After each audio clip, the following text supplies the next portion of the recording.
High বন্ধুরা, আজকে আমি মোচার বড়ার ঝোল করে তোমাদেরকে দেখাবো। চলো, এদিকে আমি মোচাটা সিদ্ধ করে নিয়েছি।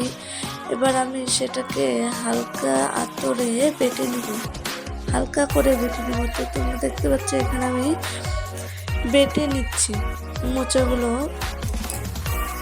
তোমরা বাড়িতে রান্না করে খাবে, খুব ভালো লাগবে।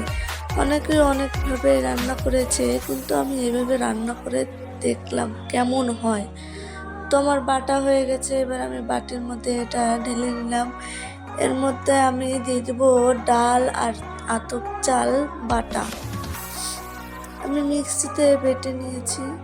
তো এটা আমি দিয়ে দিলাম। এরপর এর মধ্যে আমি দিয়ে দেবো স্বাদ মতো লবণ, দিয়ে দেবো আর হলুদের গুঁড়ো দিয়ে দেবো। দিয়ে এটাকে বেশ ভালো করে মাখিয়ে ম্যারিনেট করে নেব। অনেকক্ষণ মাখাতে হবে, 2-3 মিনিটের মতো ভালো করে মাখালে তবে সেটা ভালো লাগবে খেতে। তো আমার মাখা হয়ে গেছে। এরপর আমি এটাকে ছোট ছোট পিসের মতো গোল গোল করে ভেজে নেব। তো দেখতে পাচ্ছ আমি এখানে ভেজে নিচ্ছি।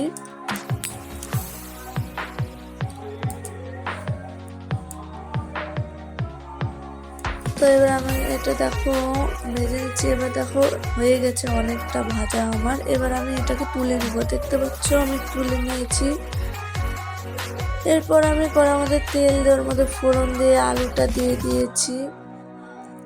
যেহেতু আমি একা নিজের হাতে ভিডিও করে রান্না করি, তো পুরো ভিডিওটা আমি তুলতে পারি না। দেখো এদিকে আমার আলুটা ভাজা হয়ে গেছে। এর মধ্যে জিরে আর মৌরি বাটা আছে, তো ওটাকে আমি দিয়ে দিলাম। কাঁচা মশলা দিয়ে 2 মিনিটের মতো আমি বেশ ভালো করে কষিয়ে নিব। তো